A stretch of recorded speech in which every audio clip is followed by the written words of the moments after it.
Hey, hey, hey. Happy Tuesday.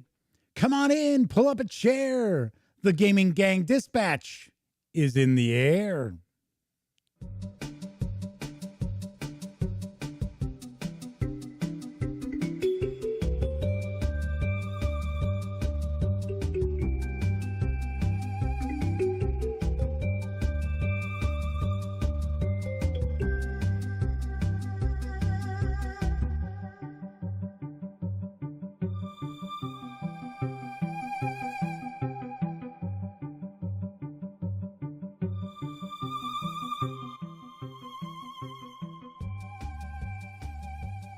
Howdy, howdy, howdy, gang. Welcome once again to the Duct Tape Studios. I'm Jeff McAleer, your host here at the Gaming Gang Dispatch. Brought to you by thegaminggang.com, of which I happen to be the Grand Poobah, the founder and editor-in-chief of thegaminggang.com. If this is your first time visiting, let me point out that tonight, I am going to be doing an unboxing and first look at Quetzal, the City of Birds, from Gigamic Games and Hachette Games. And I have tabletop gaming news that I talk about as well.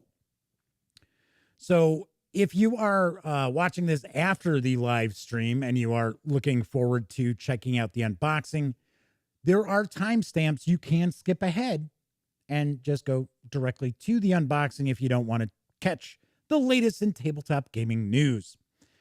Of course, if you are a longtime viewer, welcome back. Thank you so much for spending time with me again, taking time out from your busy life. Always, always appreciated. And of course, if you like this video, by all means, please give it a quick thumbs up. Subscribe to the Gaming Gang channel if you haven't already. And if you do subscribe, ding that bell. It'll not only let you know when the dispatch streams live, it'll also tell you when I upload other videos, such as my review of By the Vote from Amuza Games, which will be up tomorrow morning. Of course, when you're not watching videos on the Gaming Gang channel, be sure to visit thegaminggang.com for all latest in gaming news, reviews, and a whole lot more. You know the drill. Get your geek on at thegaminggang.com. Of course, this is a live stream, so that means chat is available. So if you want to say howdy, or maybe get a question, a comment, by all means, chime in. I will do my best to respond. Although sometimes chat does zip by relatively quickly. All right, so this is my second time doing this tonight. I guess this dropped. YouTube dropped the stream. So I'm just doing the show. I'm just doing my thing. And I'm like, wow, it has gotten awfully quiet in chat. And I even mentioned it a couple of times, like, wow, it's really quiet in chat. Because usually when we have a grade A hanging out, there's a lot going on. Not to say we need a grade A to, like, push people to chat, but a grade A usually is kind of running the chat. And I'm like, wow, what's going on here? And then finally I'm like, man, even after I had said for the second time, wow, it's super quiet in chat. I thought, you know what? Let me take a peek here. Because remember, the way things are set up on my screen, the way the new updated software that I use to do the show is like, the way it's on the screen is I can't see if like the stream drops or something like that, or if we're dropping frames anymore. So I take a peek and it's showing that, I'm not dropping any frames, and I go back and I take a look at YouTube, and YouTube's like, your stream ended 22 minutes ago. And I was like, what?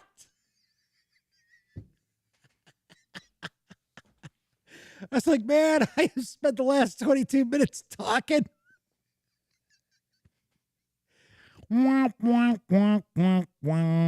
But it is not my fault. It is not on my end. It was a YouTube thing. YouTube just dropped. Because the funny thing is, if you watch the show regularly, you know every once in a while the internet drops. And people who are watching the live stream will see that it's like, oh, it's buffering. But then it comes back. And as long as the stream picks back up within, I think it's a couple of minutes, YouTube will actually combine that into one video.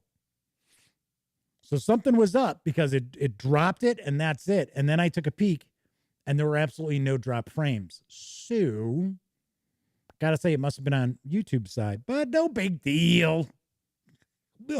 We'll live. So what? I got to do this again. So we'll just zip through it fairly quickly. Funny thing is, I had not actually, I took the shrink wrap off this box. That's it. I hadn't cracked it open to look at anything.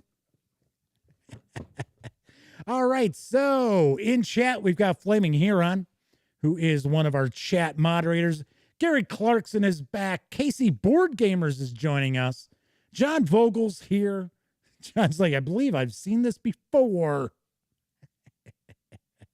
And Gary's wondering if the Madman sabotaged the last feed because we don't think the Madman's going to be hanging out with us this week because it's spring break. And I believe his daughter's back from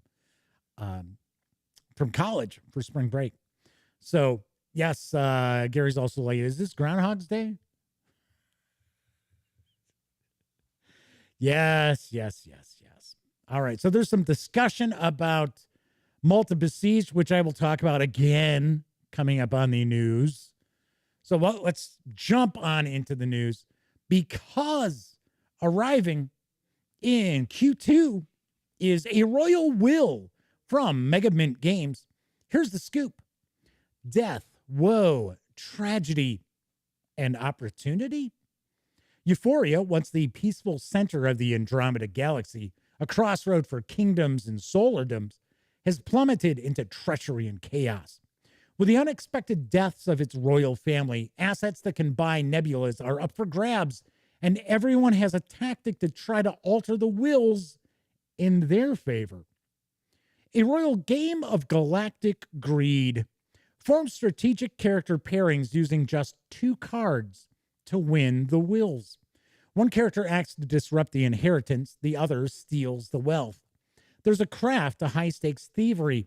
Greed will leave your pockets empty, but caution will profit your enemies.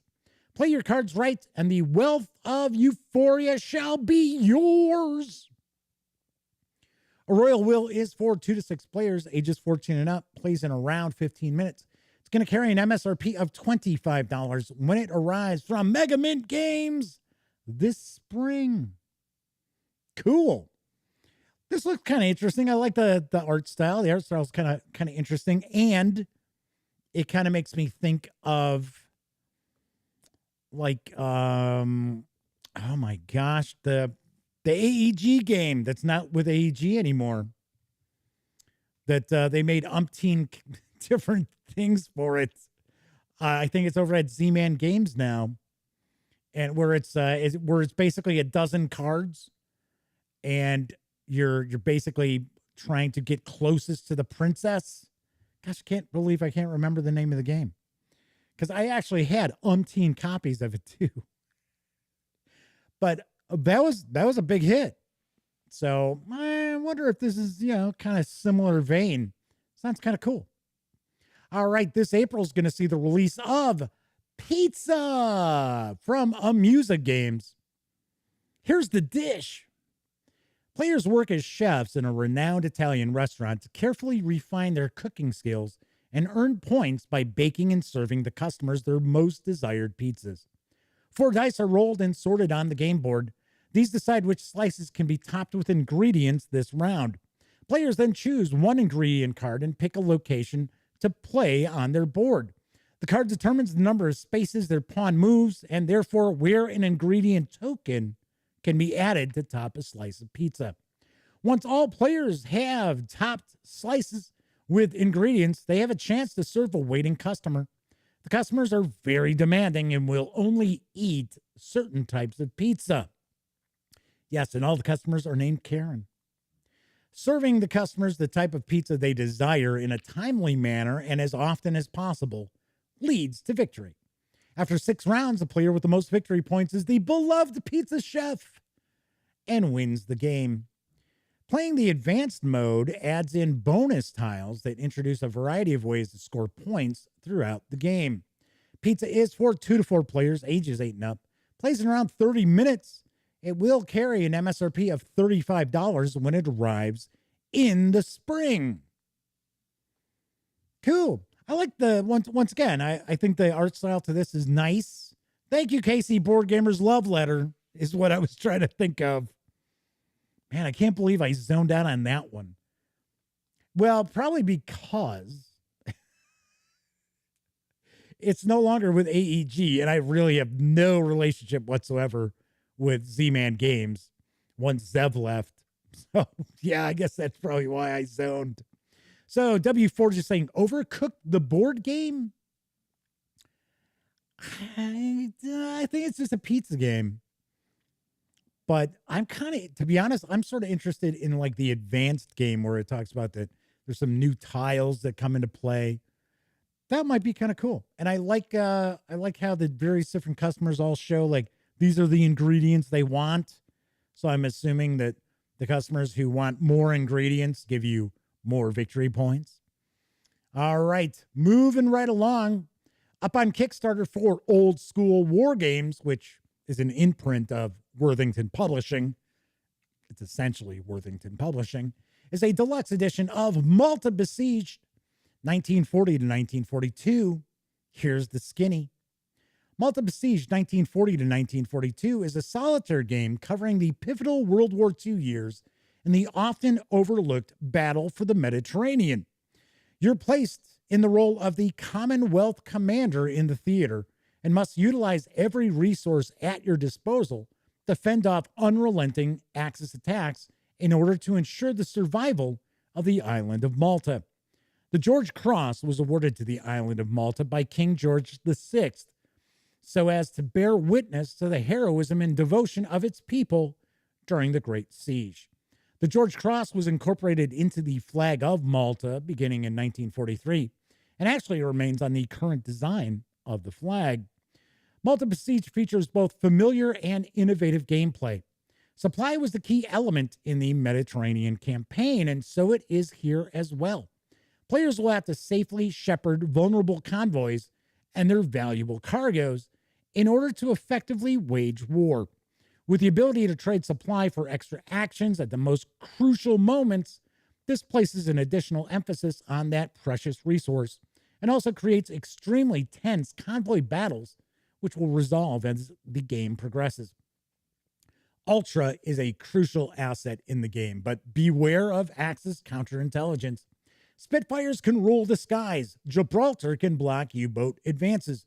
Operation Hercules is a constant threat, and Admiral Cunningham himself can intervene on occasion. North Africa is not treated as a mere sideshow.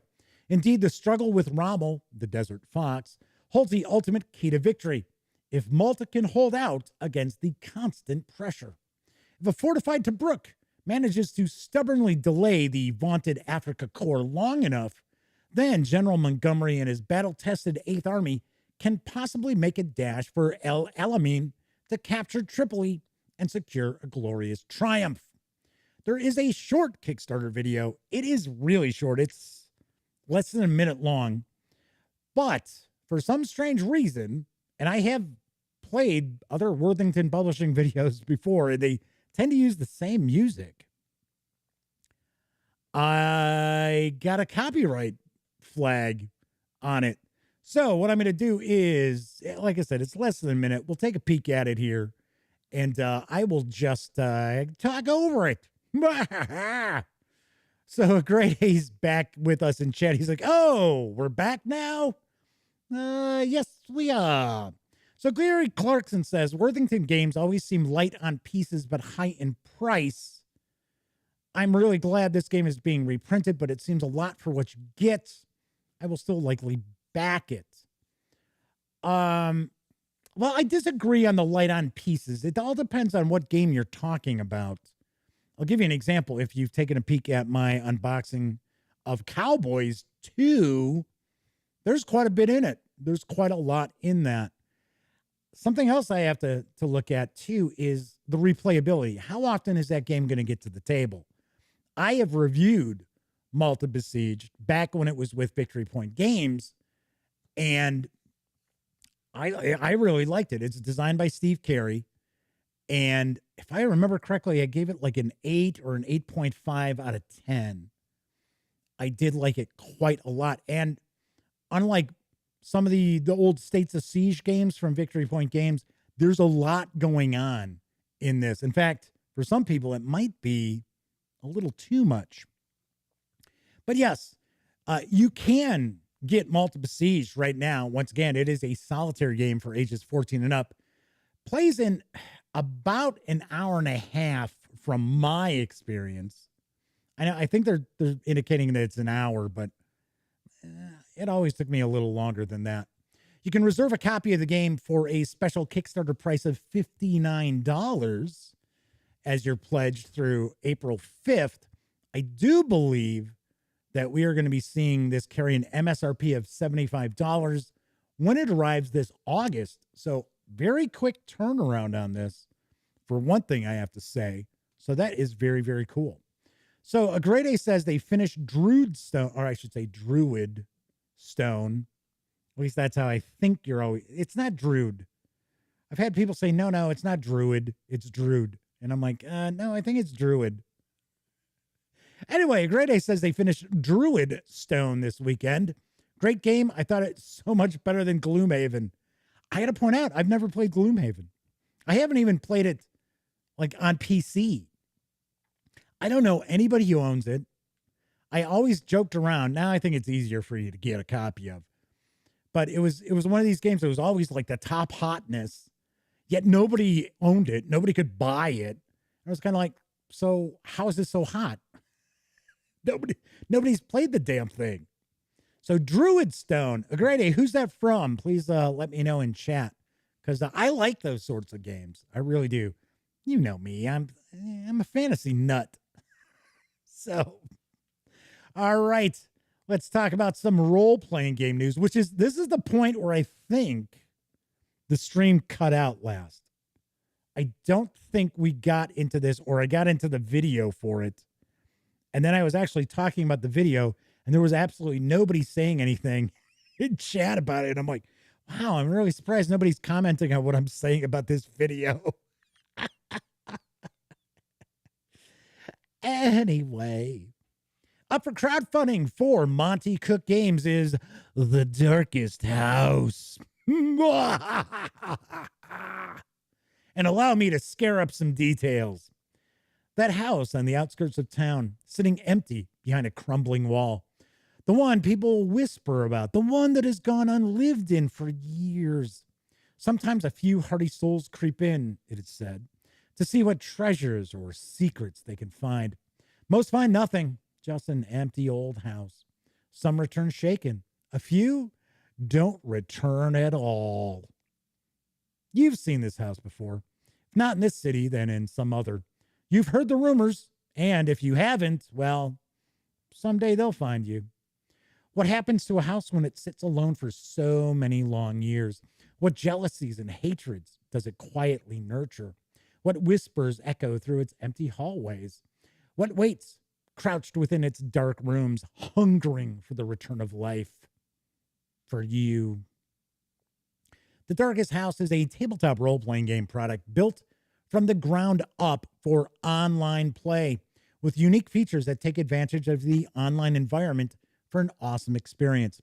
It's compatible with the game you're playing now. Although, I gotta be honest, I don't think anybody's playing a role-playing game right now. You're watching this show.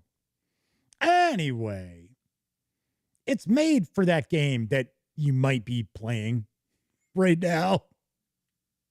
The Darkest House will make your campaign, your party, and your characters, those who come out alive, better. The Darkest House is a digital product designed specifically to the needs of running and playing games online. and built to take maximum advantage of that mode of play. Think of it like an RPG book reimagined to make the most of the online environment. Every image and map is conveniently shareable and downloadable. Each encounter is formatted to your screen, giving you everything you need in a single view. Text for sharing with the players is easily copied with a single click. A rich network of hyperlinks makes navigation simple and intuitive. The Darkest House is as easy on the GM as the house itself is challenging to the player characters. Use the Darkest House in conjunction with your preferred online tabletop role-playing game platform. Run your game on Zoom or Discord, or use a virtual tabletop like Roll20 or Astral. Only the game master needs a copy of the Darkest House.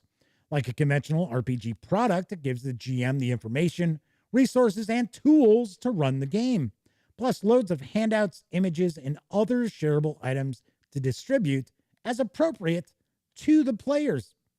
So there is a Kickstarter video. It is actually almost 4 minutes long, but I do want to share it with you because it'll give you a much, much better feel exactly what is this product. So kick back and give it a peek. All worlds touch the house. The house has an origin wrapped in pain, longing, and misery.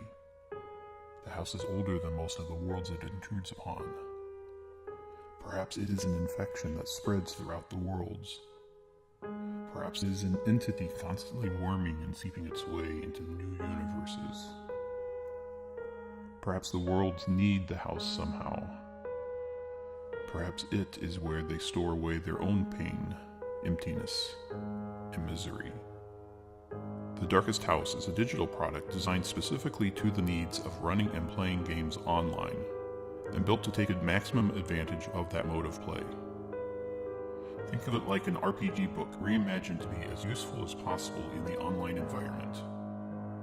Every image and map is conveniently shareable and downloadable. Each encounter is formatted to your screen, giving you everything you need in a single view. Text to share with the players is easily copied with a single click. A rich network of hyperlinks makes navigation simple and intuitive. No. Oh my god, that's so awful. Yeah, and here is what she looks like. Oh. Okay. Oh, we are in so much trouble. Oh. But it gets worse. She pulls one of those skeletal things clinging to her, and she hurls it at you, Charles. As it flies down the stairway, its little skeletal hands are grabbing in the air. And you're going to have to make a roll to avoid being hit by this. Okay. All right, I have an 8 and a rating of 4, so that's 12, and the house does not act. What? Who said that? The skeleton is small. It must be like that of a child. And it's only the upper half. But still, it grabs hold of you and tears into your shirt and bites with its little teeth. No thanks. Somebody's whispering in my ear. Guys, can you guys help me with this, please? Wait, whispers? I look around. Do I see anybody? The Darkest House isn't just jump scares and monsters to fight. Many of the encounters play off the characters' deepest fears or their past experiences. This means that by passing through the Darkest House, even briefly, characters become deeper and more developed. Events in the Darkest House challenge their beliefs, their faith in their friends, and even their relationship with concepts of family, justice, and love. And because so many of the encounters are more character-focused and less about statistics and bonuses, we've made it really easy to convert literally any character from any game system to what we call the house system. This is a very easy, story-focused setup so that you can use the house in any campaign for any game. The Darkest House wants you to come in. But beware. The house hates you.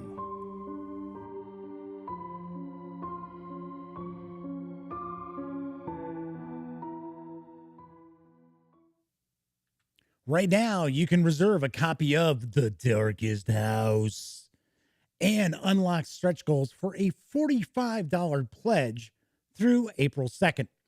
Expected delivery turnaround's pretty quick. It's expected in May. So, like I said, pretty fast turnaround. Of course, it's not going to print. It is a digital only product.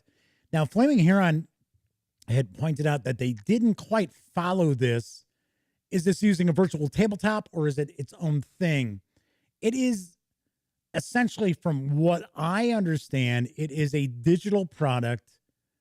Just like if you purchase something, say, from Drive-Thru RPG, but it's extensively linked through there. There's hyperlinks throughout it all. Probably similar to the Kickstarter that's currently, I think it's in its last week now, Lore of Aethera, which I did a preview of, which everything is just right at your fingertips digitally. It's definitely not its own virtual tabletop. I can tell you that. So the thing I thought was kind of funny is that gaming group there was god awful. If I were part of that gaming group, I would probably put a bullet in my head. And I like Monte Cook Games. I've interviewed Monty. Monty's been very nice to me. I know some people have issues with him. I've never had any. But man, it's just something about people when they're doing an actual play that they know is being recorded. Everybody's got to just be so over the top and goofy. It's like, that's one of the reasons why I mentioned that I don't actually ever really record my online gaming like that. Although, yes, I did share the Call of Cthulhu adventure for the charity stream we did. So Flaming Heron says, yeah, it comes across as very hammy. I know. So W Forge is asking, does anyone actually play Invisible Vein? Or do you mean Invisible Sun? Which is from, yes, there we go. Yes. I saw it. I saw it previewed at Gen Con. In fact, that was the year that I interviewed Monte Cook. And it was this massive big black box. Had tons of cards and things like that. But I also came with a pretty big price tag. I don't know. I have no idea. I honestly have never even heard of a review for it. I'm sure there's been reviews for it, but I don't know. I've never heard anybody talk about it. So I don't know. I like the cipher system. I think it's pretty good. Numenera is kind of an interesting, setting in that. So I did want to share this because, of course, it's a horror game. You know me. All right, my final news piece, now available in print and PDF, is Shadow of Mug from Mantic Productions. Here's the details. Shadow of Mug is a post-apocalyptic role-playing game set in the London Underground following a catastrophic occurrence known only as the Event. It uses a simple D6 system combined with group and voting resolution mechanics, which focus on survival, old-school tunnel crawling, and resource management. Players take the role of mostly ordinary members of the British public, whether the oppressed proletariat, a humble baker, a nurse, a firefighter, a time traveler. It's like a time traveler. How is that an ordinary member of the British public? Or the chief executive of RBS? Not sure how they're a mostly ordinary member of the British public either, as they eke out survival in an underground society turned inward against itself.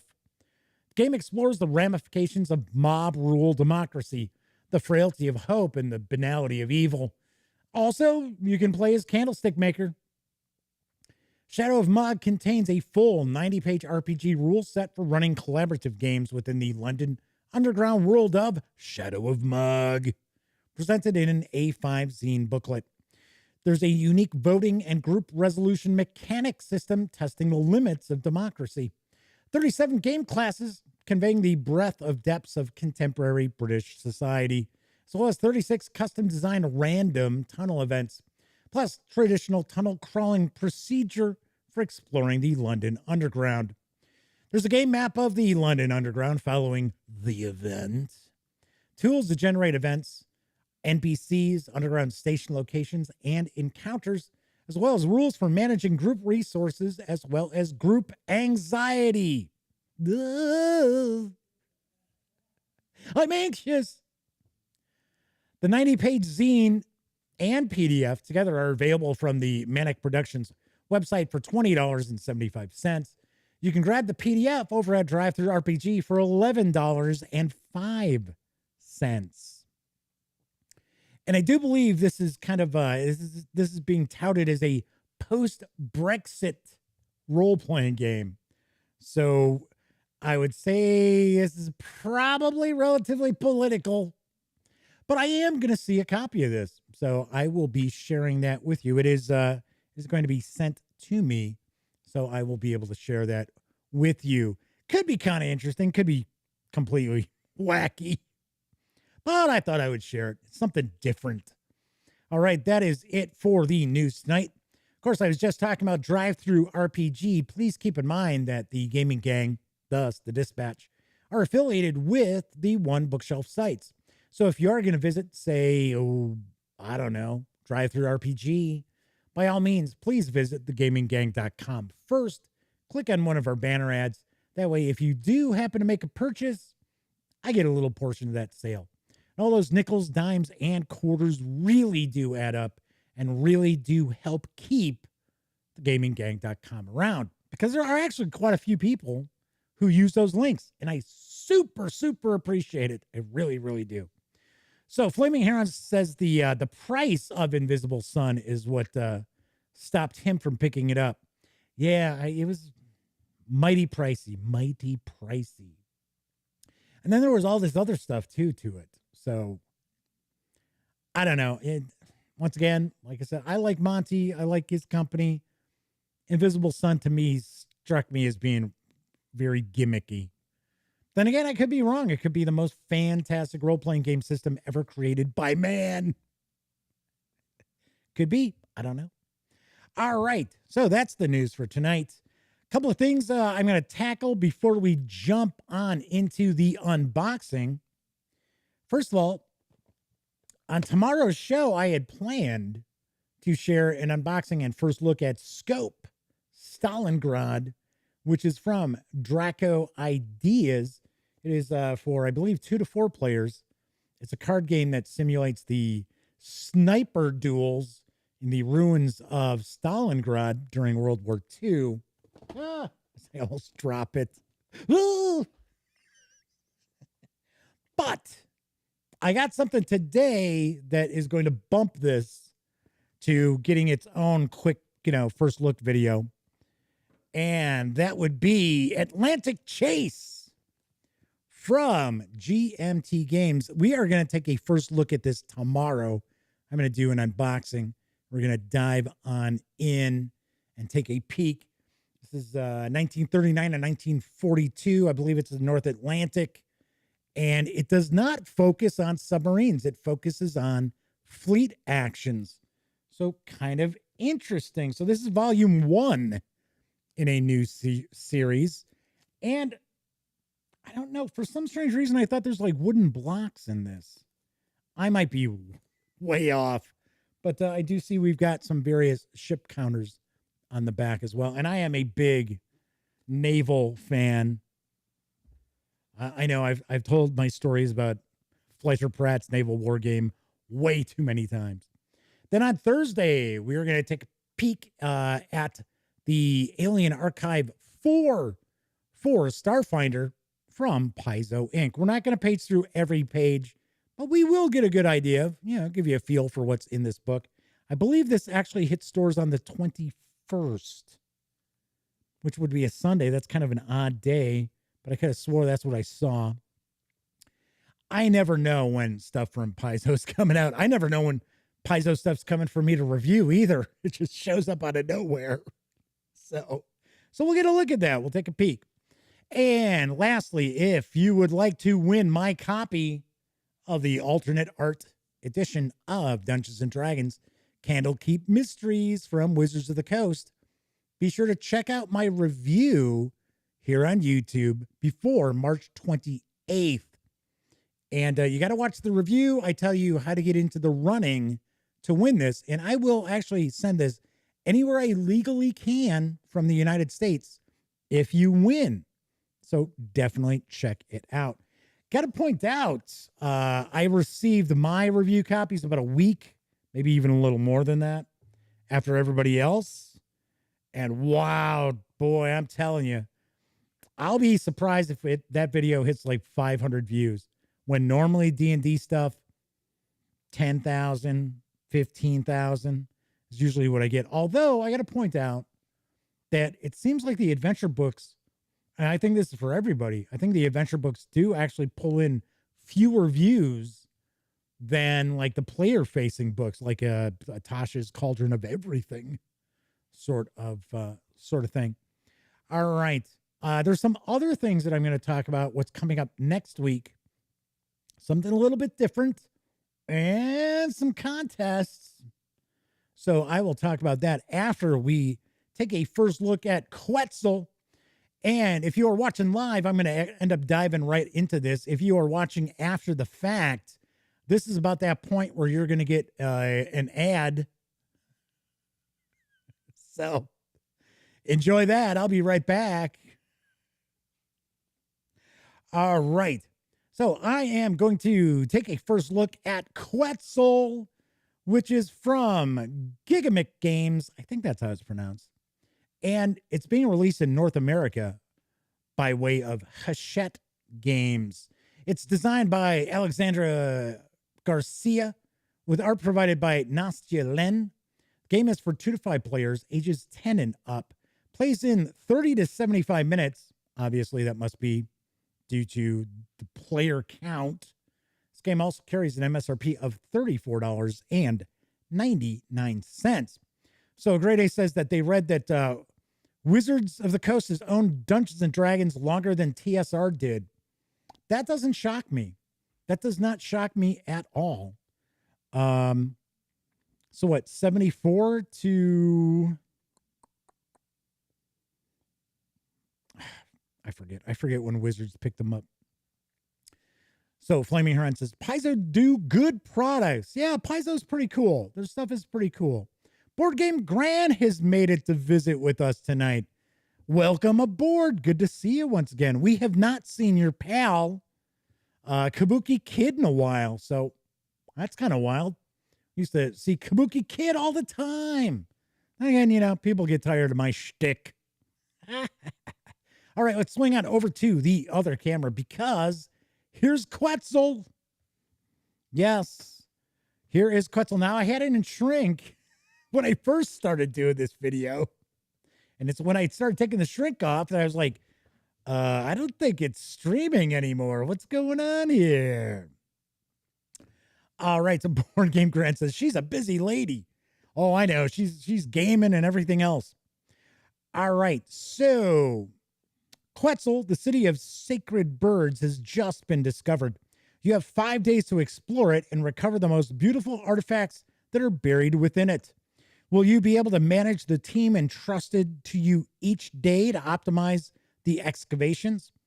Be more cunning than the rest of, they left out the archaeologists to emerge unscathed. Like the art style, definitely looks pretty cool. So let's jump on in. Open this up. So first off, we've got the rule book, which feels like there's maybe 8 pages to it. Six to 8 pages. So let's see here. Let's try to move that out of the way. So we've got our components. Got character tiles, artifact cards, automaton cards, upgrade tiles, victory point tokens. So we have some different areas. So I believe we have area well, I think it's worker placement, because if I remember correctly, I think from what I had heard about this is you get so many archaeologists per round, which I guess is supposed to be like per day. And you place them in the different locales. So here's our setup for 3 to 5 players. Then playing the game. So we got rolling the meeples. Oh, so we're going to roll the meeples. All right. Placing the meeples. Location types, bidding locations, free locations, activating locations. So you've got the camp, the Stella of Knowledge, the temple surroundings, the black market, the village, the harbor master's office, the ships. Okay, so I guess those are the locations. Then we got preparing the next round and the end of the game. So all in all, what did we have there? 4 pages of rules? 5. So looks fairly easy to grasp. Doesn't necessarily mean it's going to be easy to win. We got some optional 2-player game rules there and a summary as well. So Board Game Grand says that they saw someone on Twitter said there were no birds in this and upset them because they were expecting birds. Well, okay, so I get it. It says, okay, so it says the City of Sacred Birds. Maybe they're selling it a little too hard. Maybe it should have just been Quetzal. And then on the back of the box, talk about how, oh, the City of Sacred Birds has been found. All right, so the rules right there. Now it looks like we've got some punch boards. So let's take a peek at these. So we've got the character boards here, each different color. Got some, I wonder if these are locations, because that looks like a ship. That looks like that's a camp of some sort. And dual-sided. Yes, they are. Yes, they are. So we got that one. Then we got this. We've got some tiles on it. So we got some various different tiles. I'm going to take a guess. These are probably face down. You can draw from a stack. I'm taking a guess. It's probably money here or victory points. One of the two. Flip these over. Yep. There you go. So these are crates.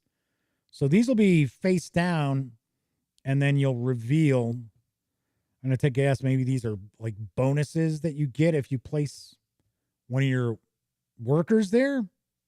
Anything's possible.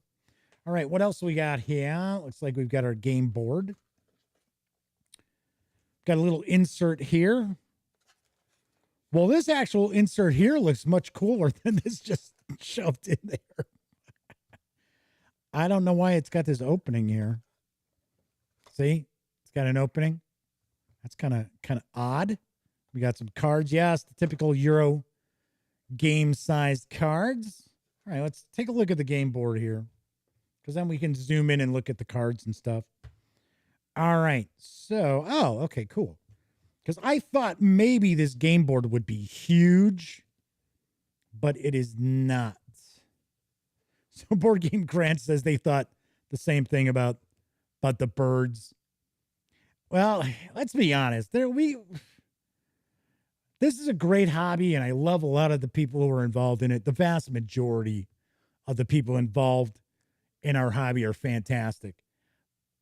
But there are also some serious oddballs. So it's like, oh, just like I had somebody complaining that they had to wait 30 minutes to see a review from a live show from like 2 years ago that has timestamps. So, you know, they were like, oh, I had to wait 30 minutes. I thumbed down your video. So I responded by saying, well, you did see there were timestamps. You could have jumped right to it. And they said, oh, well, I don't have time to be opening up the details about a video. I was like, no, those timestamps are actually right there on the screen. It's like, what do you want? It's like, these people are like, oh, I think this should be this way. And it's like, they're so, well, I guess that's, you know, everybody these days. Everybody's so self-important. All right, looking at the board here. Looks like we got a victory point tracker over here. Looks like it runs from down the bottom. I do like the art style. I think this is pretty cool. Might be a little bit busy when it looks like we put some cards out here. Looks like we got cards out here.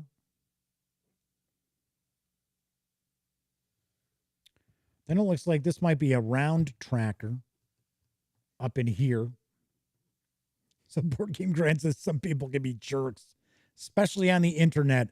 Oh yeah, that whole anonymity thing. So this looks kind of nice. So here we got the ships here. Looks like where was the black market? I wonder if that's the black market, or maybe that's the black market. All right, nice, nice thick cardstock on that board as well. So let's see here. So we've got our meeples. We've got some other meeples. We've got some discs. This is probably to track our scoring. We've got a couple of decks of cards. Yes, Flaming Heron says Keyboard Warriors. Oh, we have a little box, which is no doubt for our cards. Yes. How about that? Very nice. That's very cool. I'm just going to get rid of this little insert. I don't see any reason to keep that. But yeah, that's pretty cool. I like I always like inserts that you know have a little artwork on it.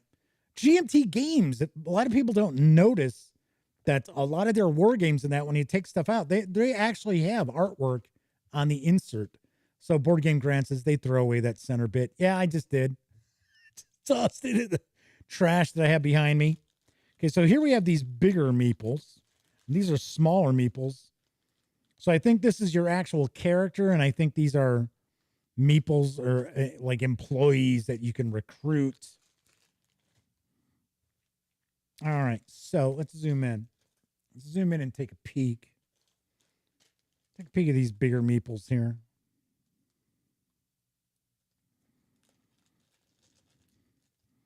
And, oh yeah, hey, okay, well, you'll see that in a sec. All righty. They are kind of dark. So just to point that out, I'm going to zoom in as far as I can get on here. And sorry, the camera's moving around a little bit. So these look like these are probably the character people. So they actually have a front with their faces. Probably see this guy's face a little easier. And then if you turn them around, they actually have their backs. That's kind of cool. Well, most games would just put it on, like have nothing on the back, or they would just have the same thing, right? They just duplicate the front. But yeah, it's kind of funny. It's kind of cool. All right, so let's see what we got here. So these look like these are just stickers on here, but they don't seem to have they're not really overlapping or anything. And it looks like there might be, I don't know if you can see, it's picking up a little bit of glare. So it might actually be treated. And then these look to be about the same. So they have fronts and backs. We have light color and dark color on these. And they do correspond to the players as well. So I would take a guess, if you're playing green, you might not actually have these workers available to you right off the bat, but at some point you can earn the 6 additional archaeologists, I guess they probably are. Gotta say, this is very dark. They do look very dark. This might show up a little bit better here. So we've got that. Then we got those little discs, just like so. Nothing, nothing gonna knock your socks off with that. So let's take a look and see what these cards are. So it looks like we got a couple of decks of cards. So I thought thought we had like an artifact deck. And there was another deck. Now we can see here, one has a blue back. Okay, so I'm going to take a guess. These are going to be the artifact cards. So let's see what we got here.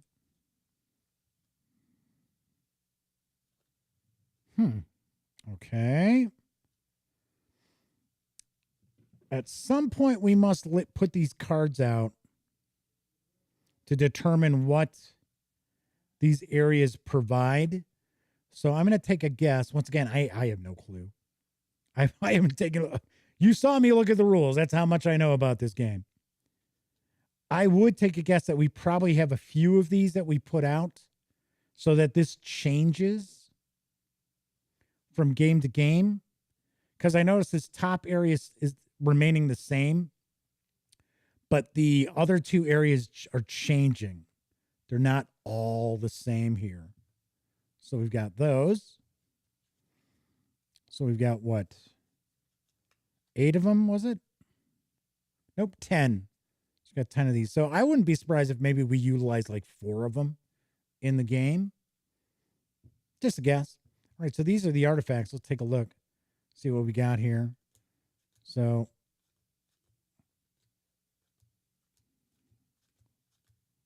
these all look like they are identical. Wow, there are a lot of... Well, no, they aren't completely identical because those actually have a little dot on them in the center. The rest of these all look to be the same.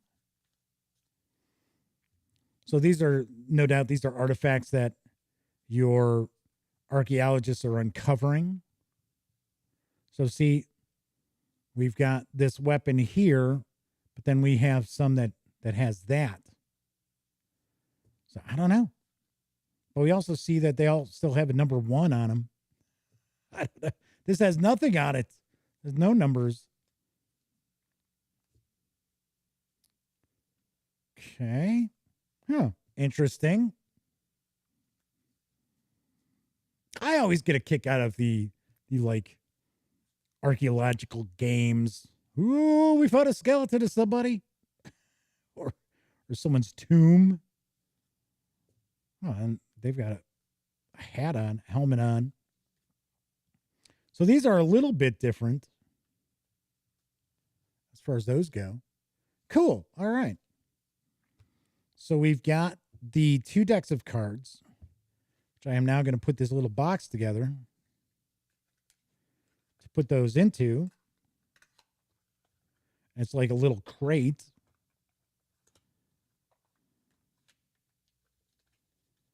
And one of the cool things is that they have not made this box so tight that you're damaging the cards trying to get past the little flap here. I see that a lot. It's like, oh, thanks a lot. So it's like, Board Game Grant says they're a sucker for archaeological games, but I like different artwork on my cards. Yeah, that was a lot of the same artwork. But I also have to point out the MSRP on this game is $34.99. So it is not a like really expensive game. So that's something to keep in mind as well. All right, so we've got the cards. We've got all the different meeples here. I'm just going to put them all together, even though they had the bigger ones separated. So we've got all those.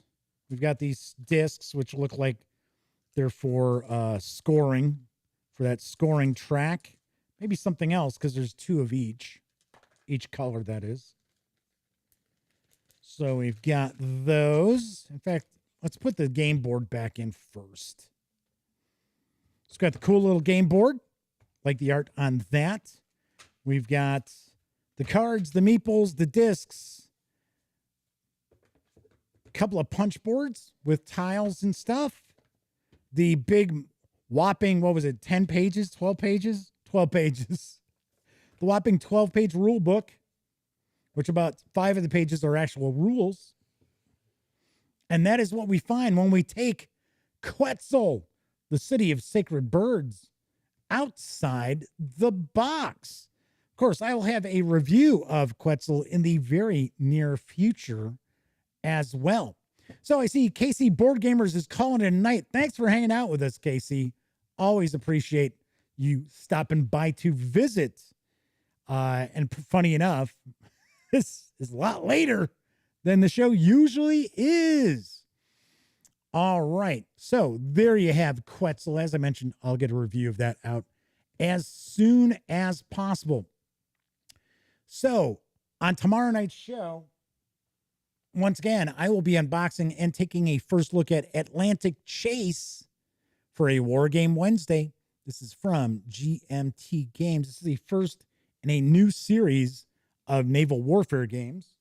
It's the Atlantic World War II.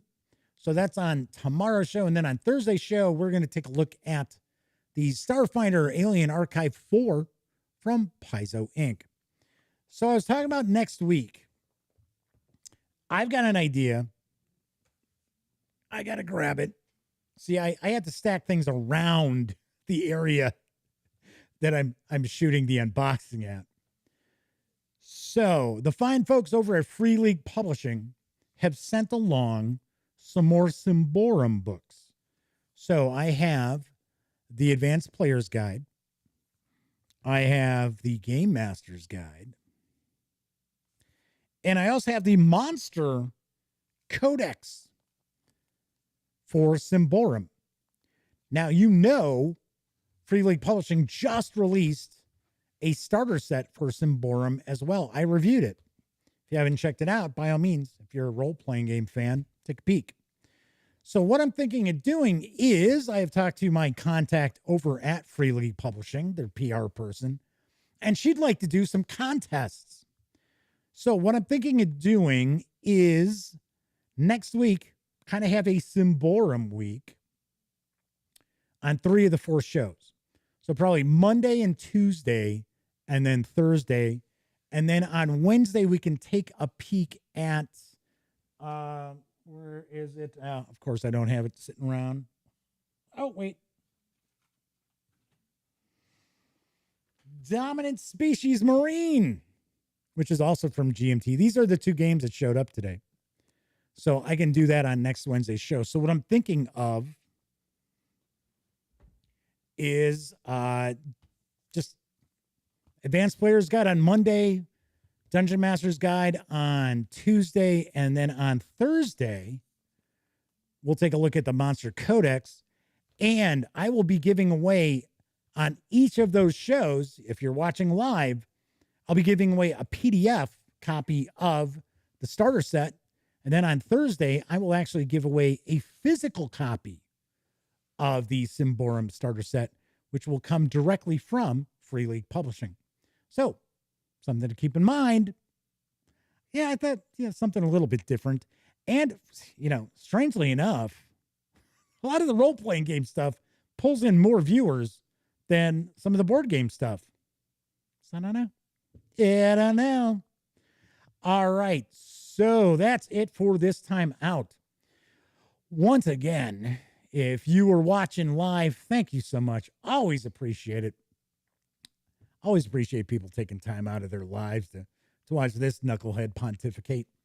But of course, I know a lot of people out there don't have an opportunity to watch live, so I appreciate them as well. Thank you so much for watching. If you like this video, by all means, please give it a quick thumbs up. Subscribe to the Gaming Gang channel if you haven't already. And if you do subscribe, ding that bell, because it'll not only let you know when the dispatch airs live Monday through Thursday nights right here on YouTube. I'll also tell you when I upload other videos, such as, where's it hiding? I had to move it. My review of By the Vote, which will be popping up tomorrow morning. So Flaming Huron says the second time was even better. Well, it would have been nice if I hadn't continued on for 20 minutes, not realizing that the stream had dropped. What can you do? All right, everybody, enjoy the rest of your Tuesday night, Wednesday morning, or whatever day it happens to be that you're watching this. I will be back tomorrow. And of course, as I wrap up all my videos during this never ending pandemic, I certainly hope all of you out there are being smart and staying safe.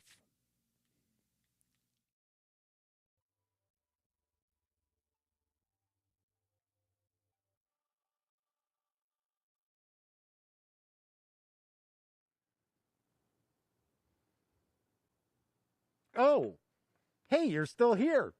Well, if that's the case, by all means, if you haven't subscribed to the Gaming Gang channel yet, click right here.